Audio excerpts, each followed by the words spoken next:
Hey everybody, this is Derek Dallas. I'm going to be your instructor today, for this whole semester, and I'm apologizing in advance for not being able to be in the classroom today. Unfortunately, I've got to be with my family due to a family medical issue that my wife has to attend to. So normally I would love to be there on the first day, but today is just a little bit unusual. So I hope that you can forgive me for that. But today I'm going to talk with you about CSC187. Now this is the 3D Computer Animation 1 class, and in this class you're going to be learning the basics of modeling objects in 3 dimensions, making a full 3-dimensional mesh.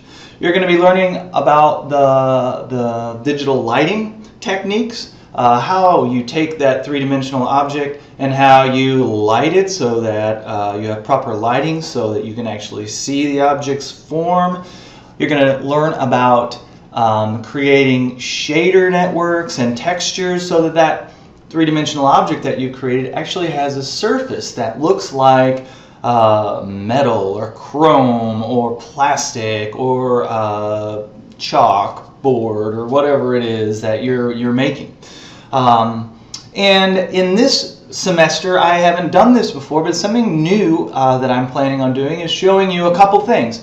We're going to look at the 3D printing technology. We've got a 3D printer on campus. I'm going to demonstrate how you do that, how you model for 3D printing, because that's a huge area of digital media that we really need people to be working in. And I'm going to show you Mudbox, which is a high-resolution modeling. Those things are all going to work together. So there's a tremendous amount of awesome things we're going to be doing in this class. So I want to give you the basics today, an overview, a grand plan, if you will, of what it is that we're going to be doing. First of all, we have to start at the beginning, and that is through Cobra. Cobra is a content management system that Parkland uses.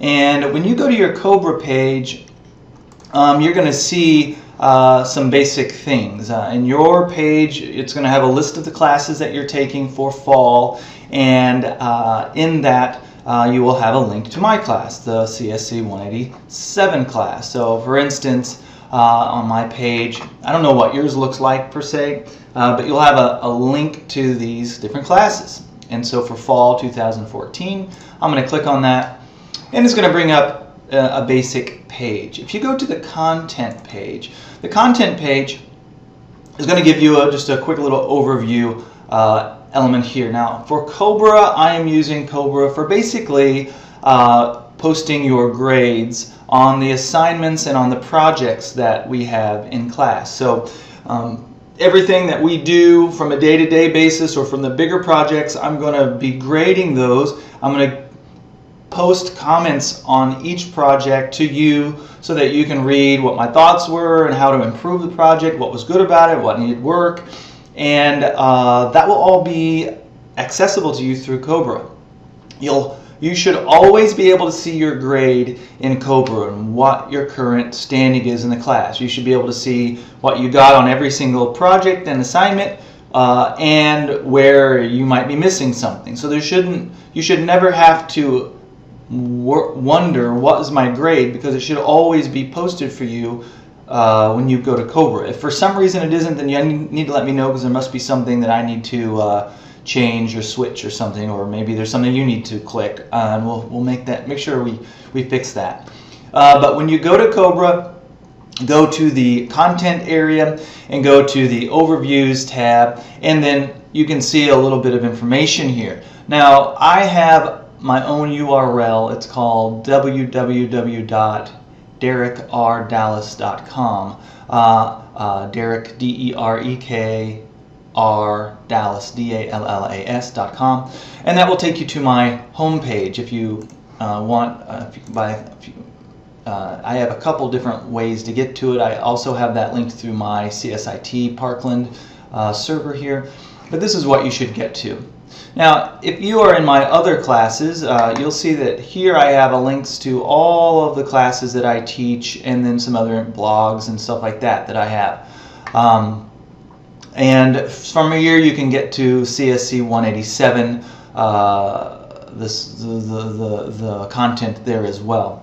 But I have it through Cobra so that you can go right to this link, and what it'll do is it will open up the home page to CSC187, and that's what we have right here. If you want to know what my office hours are, the office hours will be updated on my personal home page, and then it says that they're fall Mondays and Wednesdays 8 to 9 a.m. and 11 to 12 p.m. on Mondays and Wednesdays, and Tuesdays and Thursdays 8 to 9. I get here in the morning, and that's my best, most free time for office hours. If for some reason you need assistance on another time, you just need to talk with me and we'll set something up, but that's the times that I'm here and most available. My email is ddallas@parkland.com. I also have a Gmail account, which I want you to have as well, so that we can do video chats if necessary, and that's derekdallas.parkland@gmail.com. All right, so back to the Parkland Cobra.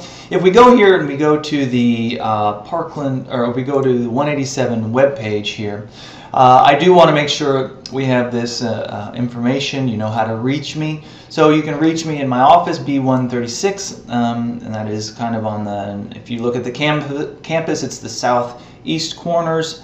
We're hidden behind the new U building and all that sort of thing now. And you can find me in my office most days. I'm here at Parkland quite a bit. And otherwise you can email me. I have an office phone number here. That is my Parkland office. That is not my cell phone. I don't carry a cell phone with me. And so we are going to be using a textbook, and it is actually the current Introduction 2015, not 2014. We updated it just recently, and so we've got the 2015 version.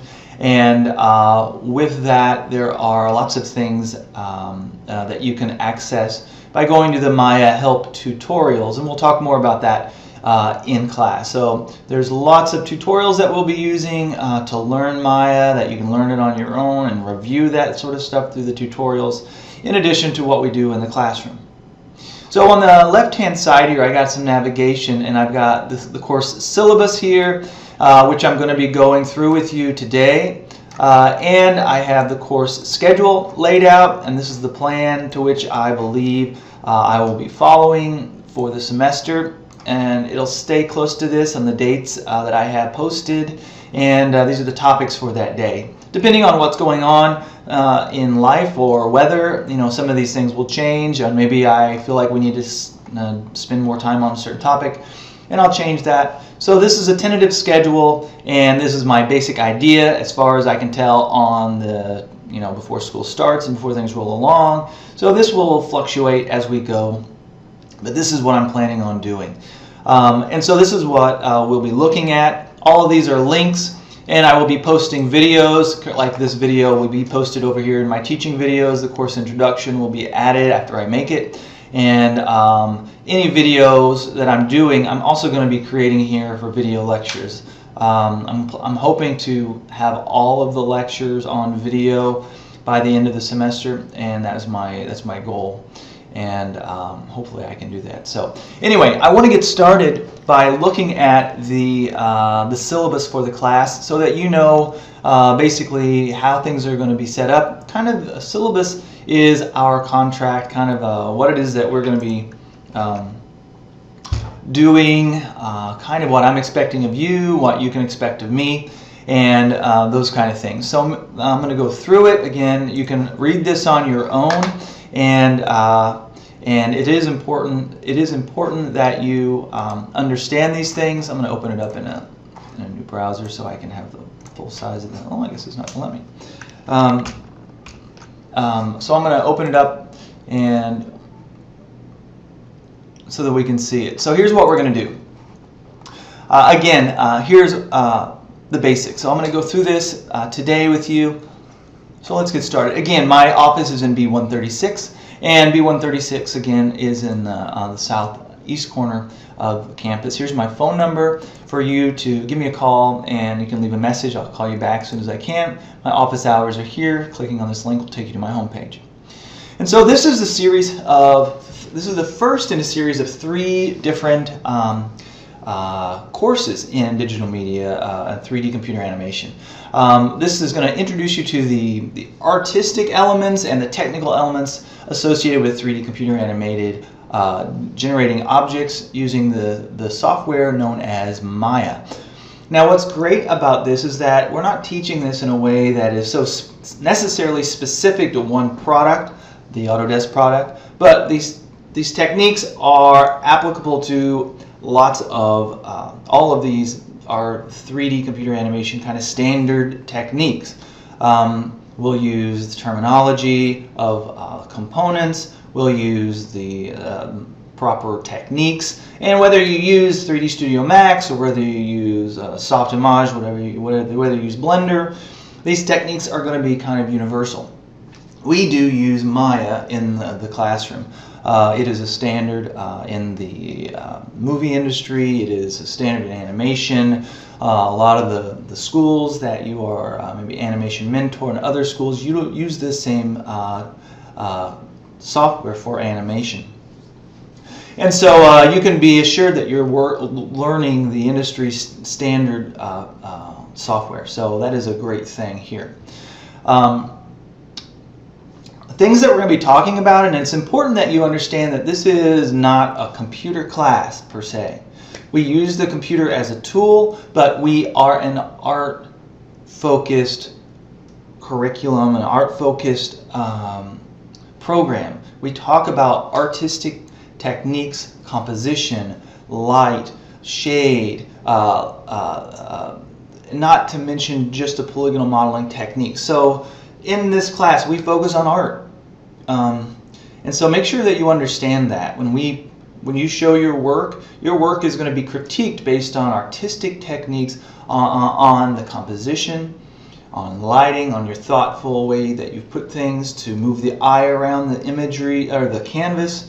And those are the kinds of terms that we're going to be using. So that's why you take art classes in the beginning of this of your career in this area, the beginning of your schooling, because it is so important. And so that's kind of where we're coming from. Parkland is an authorized Maya academic provider. I've had my certification in Maya since 2002. I've been using it pretty much every day since then. I love it. It's fascinating to me. I stay up all night working on it when I can. I can't wait to do things. I can't wait to share ideas, and I get excited and crazy about it. And so it's exciting to me. It has not lost its my interest in it whatsoever.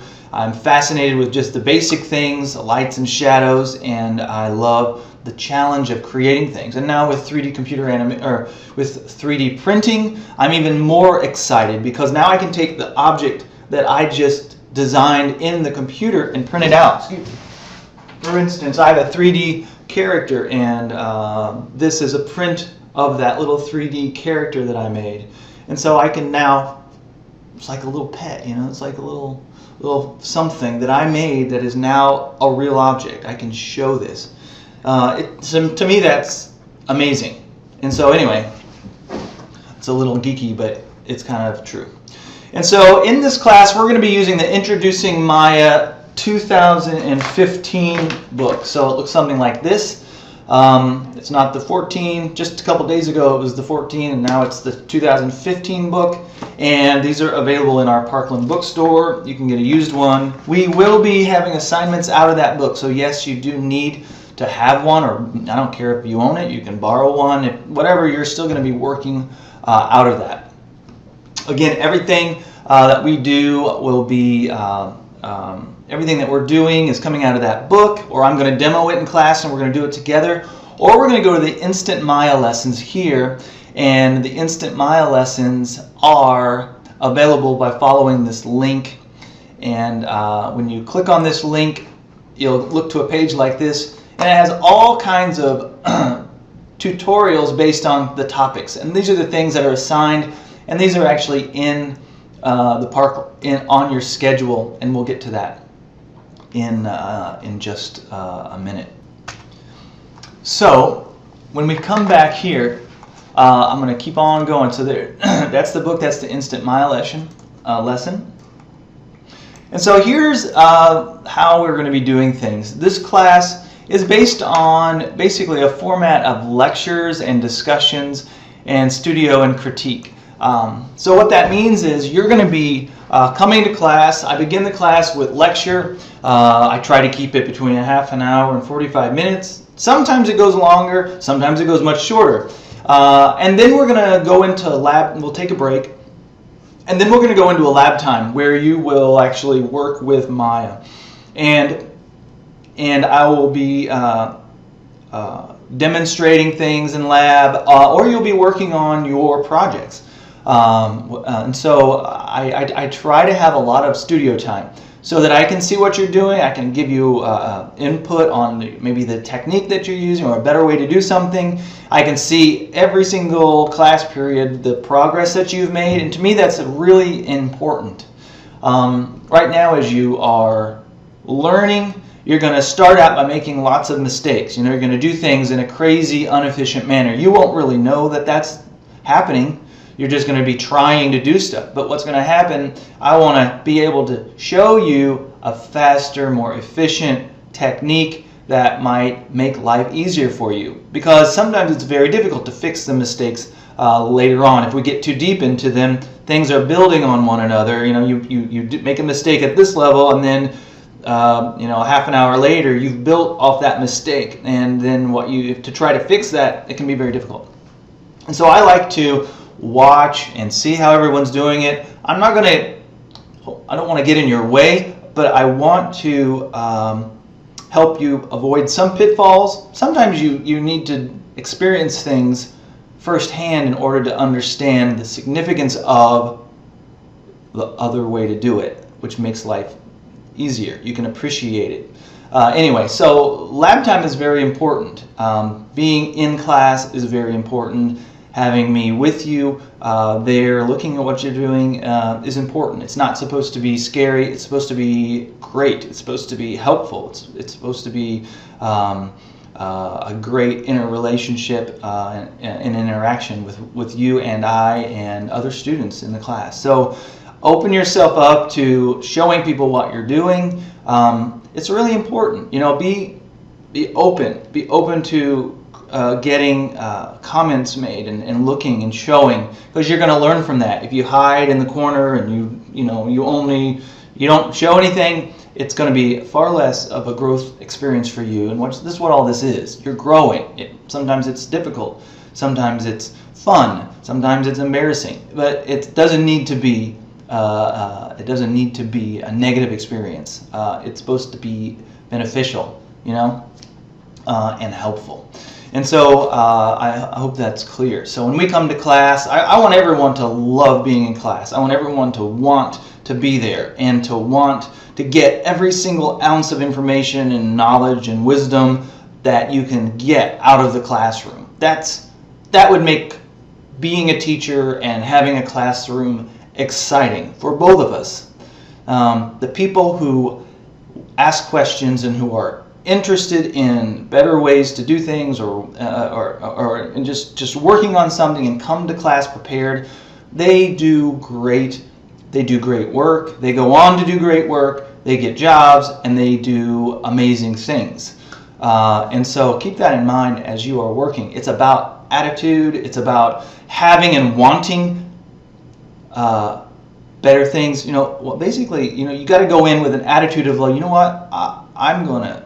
It doesn't matter who the teacher is. It doesn't matter the facilities. I am going to get everything I can out of this class. I am going to do it. I am going to be the one. Education is work. Education takes effort. It isn't a hold your hand out and get a free handout. It isn't. It's like, I'm going to help you learn. I'm going to help you learn. I'm not going to give you all the answers, because that's really impossible. I will help you, and you will, on your own, build this knowledge. Take the seed that I've given, and then water it, give it fertilizer, and do all those things that you need to do to nurture that seed, to grow that plant of knowledge and wisdom and skill. Up, up, up, up, up. And I'll be there right with you, watching it grow and helping you prune that plant. All right. And so when I'm doing grading is based on your projects and your assignments. And so it's a weighted system. I've got your projects make up 80% of your grade. It says right here, projects make up 80%, and the assignments and the assessments, meaning I'm going to see what you're doing, check your work, talk with you, watch how you work within the software, talk with you about your projects and your ideas and how you're thinking things through. That sort of thing makes up 20% of your grade for a total of 100%. And so I try to keep things very straightforward. I try to explain to you in your critiques where areas are really working well and where areas are needing some help, and I try to give you ideas. But it's best to talk with me, talk with me, come to office hours, talk in class, and just get ideas. And that's very, very helpful too. Get ideas, get some guidance, and talk about, this is what I was thinking. What would you do? How would you do this? Those things are great, great tools. Attendance. You are expected to be present for all class sessions. Of course, that's probably not going to happen for some of you due to family situations or work or sickness or weather. Some people drive. All I really ask is that you take ownership and say, just let me know if you're going to be there. That way I know that you are thinking about your class. You're not just blowing it off. It doesn't mean anything to you. So, I can't be there today. You don't have to give me the details about anything. You say, I can't be there today, the weather, I got to work or something like that. Whatever, just something to say is that, yes, if I could be there, I would be. I'm not just blowing off your class. And again, if there's something, and I do keep track of every single class period of who's there, because I want to know, if someone is doing poorly, maybe it's because they're missing a lot of class. And I can just kind of see that. I can say, hey, I noticed that last week you missed 2 days. Is everything okay? You want to meet with me and talk about what you went over. Everything we're talking about is online. So the people that send me emails and say, what did we do in class today? Well, it's on the schedule, what we did in class today. Email me everything we did in class. Well, it's right there. That's what we did in class today. And I can't recreate the lab time. I can't recreate what you miss. You miss something. You miss the magic of the classroom. You miss that. And that's fine if you do, but I can't recreate that in an email, and I can't spend a long time explaining everything that happened. There's a lot that happens. So if you can be there, be there. If you can't be there, talk to someone who was there, and then read the notes and watch the video, and that's about the best I can do in that particular case. But don't ask me, hey, what did we do today? Because did we do anything good today? I get silly, really, believe it or not, I get silly emails like that every semester, and so it's just, those are silly questions. I think that really should be, that things happen in the classroom that you can't explain in an email. All right, so make sure that you do come to class, and if you can't, let me know. Computer Science and Information Technology website. We have a website that you can go to for CSIT, and you can see all the other types of fields, all the other areas of interest that is available in CSIT. It's not just about digital media. There's other things. And you can go to this link and you can look and learn more about the different areas, software development, office professionals. Maybe you're not happy in digital media. Maybe you want to look around at other things. Well, this is a nice place to go and to get some information. We have information about certificates, internships. You can go and learn about our CSIT Open Labs. Speaking of Open Labs, we have specialty labs that are the D207 and D227 labs. And they have specific hours during the week that you need to be aware of. Again, make sure that you understand that our campus is not open 24 hours a day. It is open from 7 a.m. Till, in this particular case, 9:30 when people start having to leave the labs. And that's an important thing to make sure you are aware of and schedule and make sure you are planning within those boundaries. It's not open on Sunday, so coming on Sunday to try to do some last minute work isn't going to be very, well, it isn't going to work because it's closed. Now, looking at seeing what's available there in CSIT is very, very important. There is a class that is called Psychology 109, and this class is actually beneficial to new students and perhaps continuing students that are maybe realizing they need to understand better time management. Maybe they want to learn more about getting ready for careers, setting goals. And this kind of class has been a very good class for beginning students. Parkland has created this to help you as a student get more out of your experience here, or your experience here, and kind of getting organized in the beginning. At the beginning, so you're not trying to make up for this at the last minute. Start early, take these classes early, work it in, and so that you are better prepared to utilize the time that you have, to balance life pulls, the work. Some of you work, some of you have family, young families, maybe you just got married, maybe you have just had a baby and you're trying to go to school and you're trying to figure out how to juggle all of that and keep your sanity at the same time. These kind of class can help, and so it's available to you.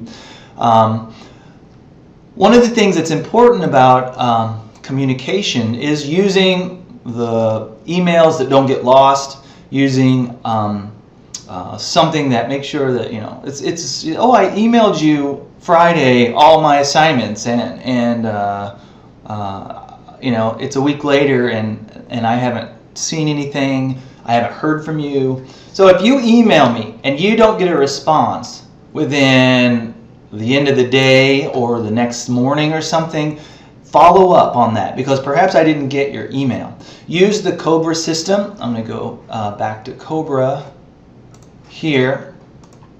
Cobra has an email. When you go to your home page, you can go to the email link here, and you can go here and it will give you your email. And I have a video that I'm going to post about using Cobra. And anyway, if you're going to use the email system, it's kind of a multi-process thing, or you could just use the Gmail link or the Gmail address that I gave you.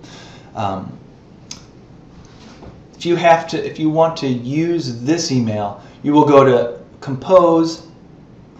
You need to, in order to find the person that you want, you go to the address book. And some interesting thing here, you can filter by a specific class. So sometimes it will have everyone in your class listed. In this particular case, this is like everyone on campus that within the system, like all the faculty. But I can search for a specific class. For instance, these are all the classes that I've taught in the past. And so I would go down to my CSC187 Fall 2004 section, click on that. It loads everybody's names up. Pick out the person that you want. For me, here's don't send it to my Cobra, send it to just my Parkland email. Well, I guess just to be safe, you can do that. But this is the one that I check readily. Say, first you select the names, then you have to say, well, where are you going to say? I'm going to say to, and then it's going to load it into to, and then you have to say add recipients. So now I say add, and then it actually loads it into your address bar to where this is going to. Then I can simply say, whatever this is. There's the subject. Here's my message, and then I hit send, and then it'll send it. and I should get that, no problems. If for some reason you send me something and I don't respond, follow up. Don't wait and just assume anything. Follow up, okay? Because if I don't get it, I won't respond. And don't assume that I'm just, taking my own sweet time with it. I want to respond so you know that I'm here and that I'm active. It may not be instantaneous, but it will certainly be by the next morning, hopefully, unless something's wrong on my end. But if you don't hear from me, follow up. And if you follow up and don't hear from me, call. Use another thing. Just don't just let it go. Okay? Use that to email me or communicate with me. Use the phone. Those are great tools. All right, so that is important. Again, academic honesty. One of the things that's really important is that you do your own work. By your own effort, you earn your grade, whether it's an A or a C or a D or whatever. Earn that yourself. I review all the projects. If you're writing code, I read your code. I know what you're doing. I try to be aware, and I catch academic dishonesty frequently. And it is something that I'm always disturbed by, because it's better to do your own work and not copy from someone else. It's just not necessary. If you get behind, talk to me about it. Don't try to trick me into thinking, trick me by copying someone else's work. Just be honest. It's better that way. Say, you know what, this week something happened in life. I got behind. I really take this class seriously. Here's the situation. What are my options? What can I do? Okay, I would much rather talk with you like that and talk about the situation and come to a resolution that is honest and has integrity, than for you to turn in something that you downloaded off the internet or you stole from somebody else that took the class or whatever. That's just going to ruin your reputation. That's going to ruin your academic standing, and that is really a huge mistake.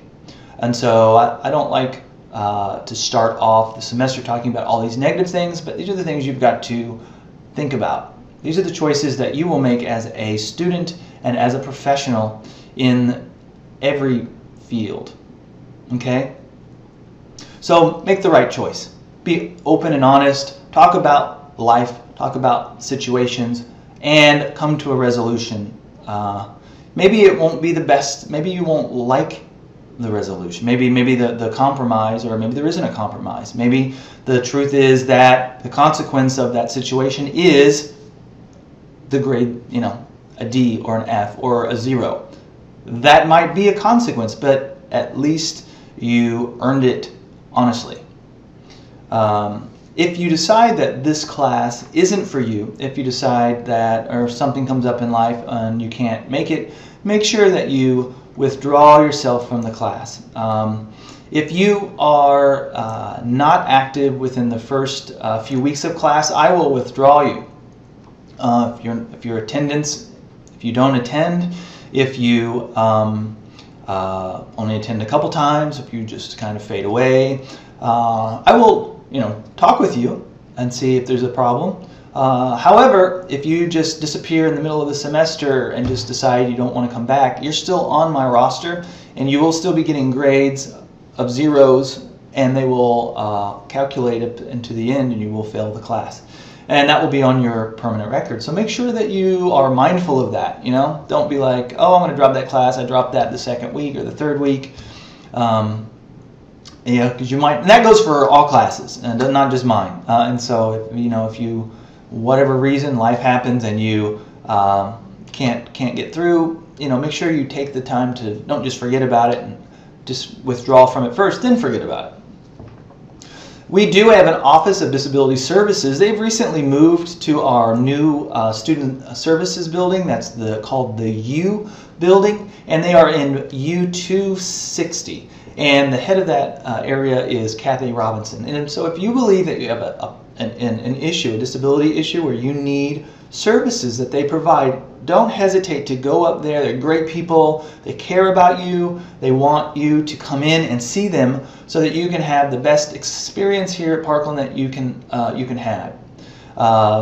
You don't have to make a show of it. You can just go there on your own, and they will help you. Okay, this will be something that you do privately. They will help you out. Another area of help on campus is the area of academic success. The Center for Academic Success is located in the D Wing in D120. And that is an area where you can go and receive help in many areas of study. Not just math and English, but there's lots of people down there that can help you in your classes. So take advantage of that. And they don't charge. They have tutors there that they're constantly available. And so that is an award-winning area, the Center for Academic Success, and that whole area down there is something that is very special and something that you should take advantage of. So make sure you are familiar with those areas. All right. So I think that covers the basics of the syllabus. So let's take a peek at the schedule here. So let's look at some of the things that you're going to be doing. We're going to begin the class by obviously giving an overview of computer animation. We're going to watch a film that shows some really innovative applications of 3D computer animation and digital media. It's not just cartoons. It's not just video games. It's used in a tremendous amount of other areas in the world, and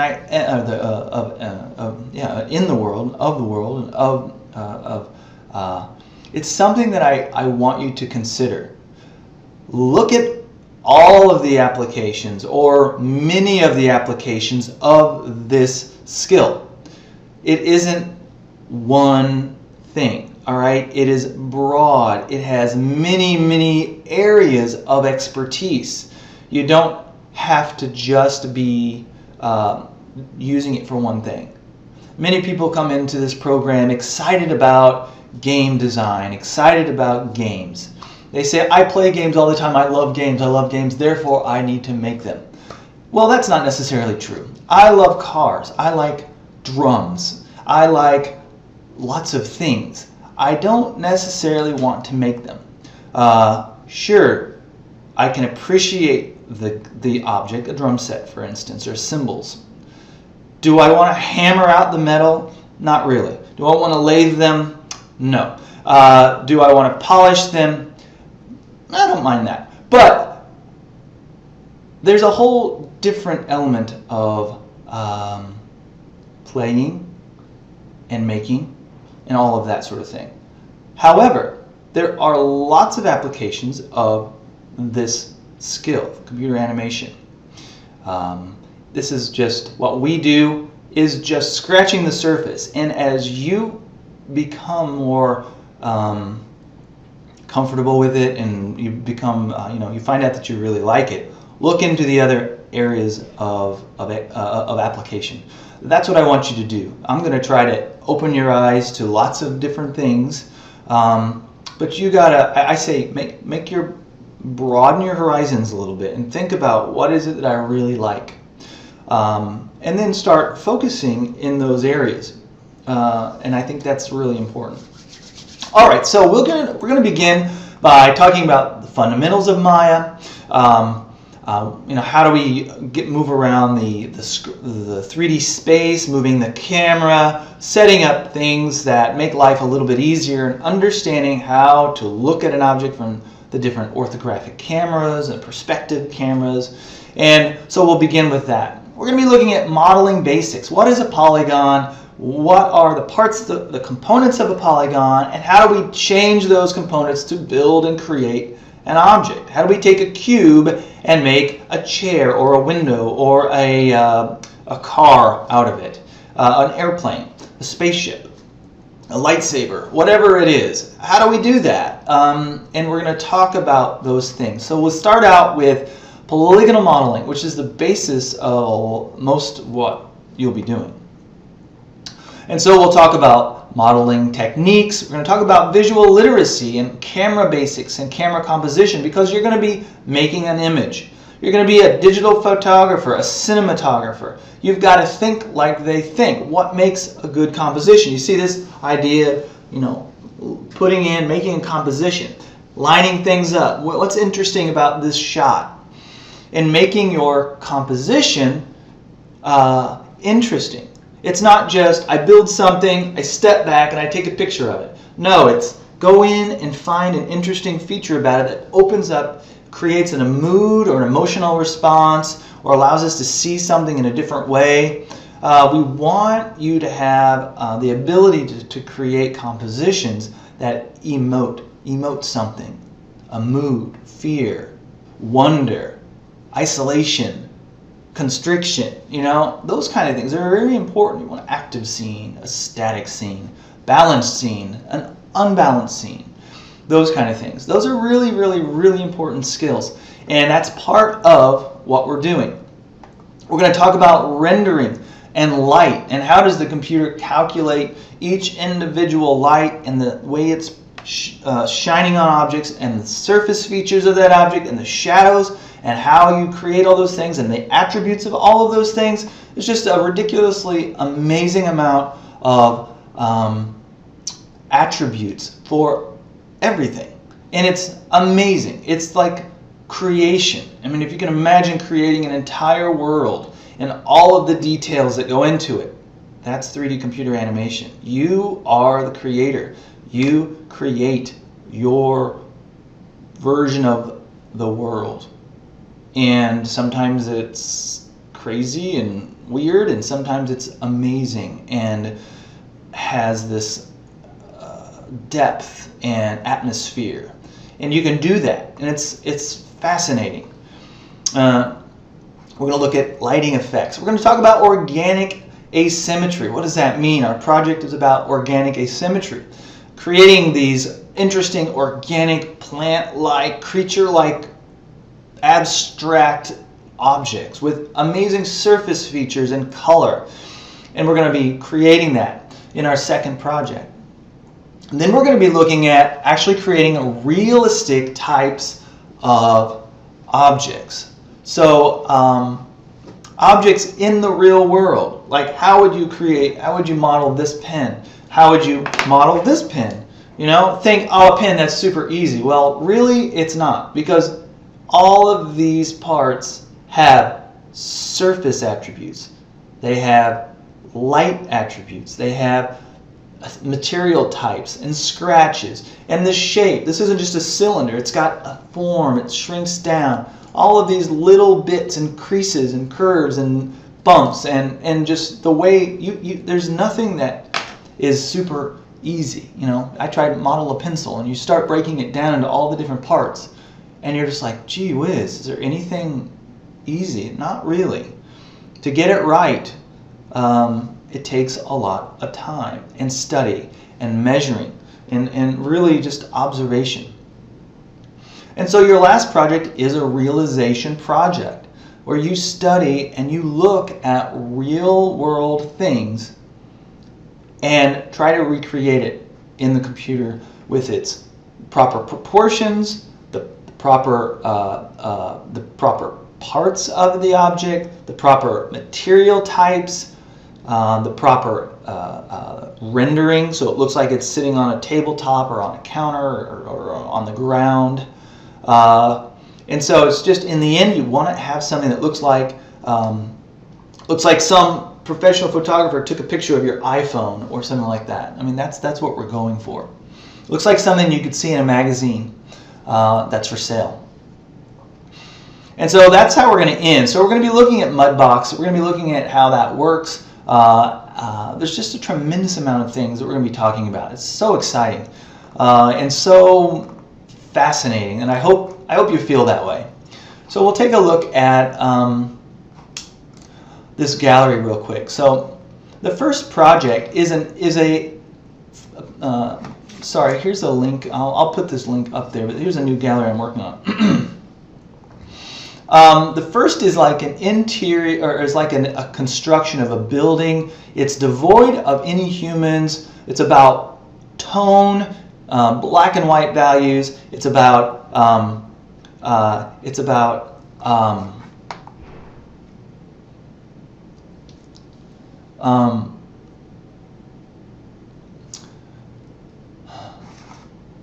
it's about the surface features and creating a photographic kind of a feel. Let's look at some others. You know, sometimes people model ordinary objects and creating a sense of, like this chair, or there's something, you know, an up close version of a clock. Bell towers or constructions, clock towers. Maybe a building, a futuristic type of building. Portion of a city scene, chairs, in a room, a cafeteria, a coffee shop. I mean, an empty room. Anyway, these are the kinds of things to think about. And you can look at these images on your own. Some of them are have quite grandeur and depth.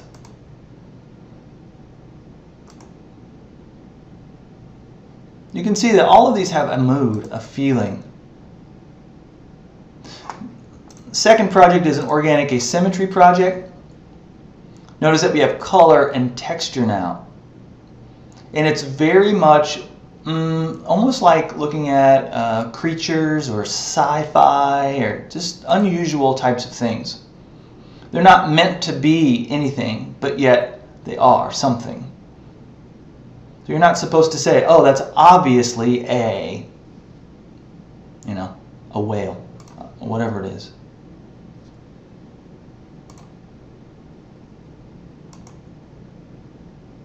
What it is it's inspired by something.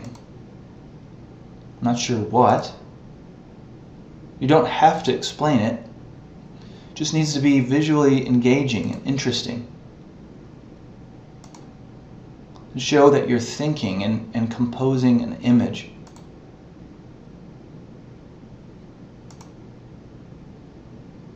Then in the realism area, this is where you're studying objects and really trying to make something look like it exists, that it's real. It could be a toy, it could be a product, it could be an airplane. These are fencing swords. Excellent job, just amazing detail. I have no idea what that is. I'm just kidding. So just about anything can be your inspiration.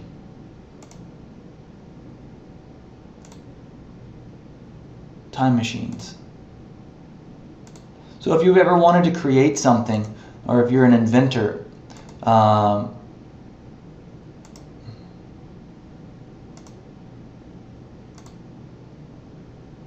this is a good time to try to bring that vision to life.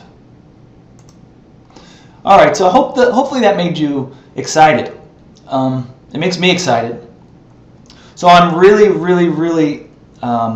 happy to be here and to have you in class. It's like, I'm really happy to have you in class. I'm looking forward to meeting each one of you and working. Some of you I know already from other classes. I'm looking forward to spending time with you and teaching you the things that I've learned in my experience and helping you get a grasp on this. Some people jump into it and never look back. Some people struggle the entire time. And so, I'm here to help. I'm not here to discourage, or I'm here to try to help you.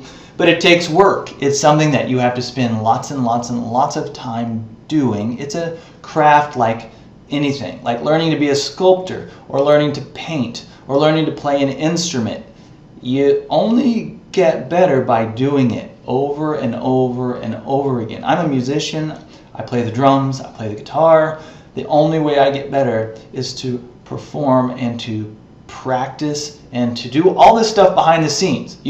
When I perform, yeah, I'm actually playing, but I'm not able to play at the level that I'm playing at without all of those hidden hours, thousands and thousands of hours behind the scenes, the non-glamorous, the non-interesting, the very rudimentary kind of thing that happens in the privacy of your own world.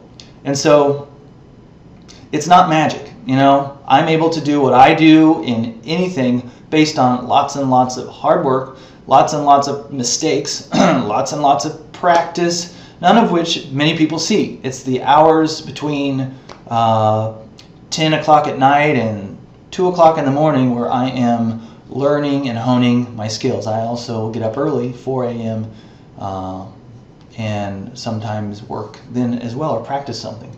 But it is in an effort to keep up with what I'm trying to do. You know, I'm driven inside. Something inside me wants to do these things, and I get energy from that, and I get excited from that.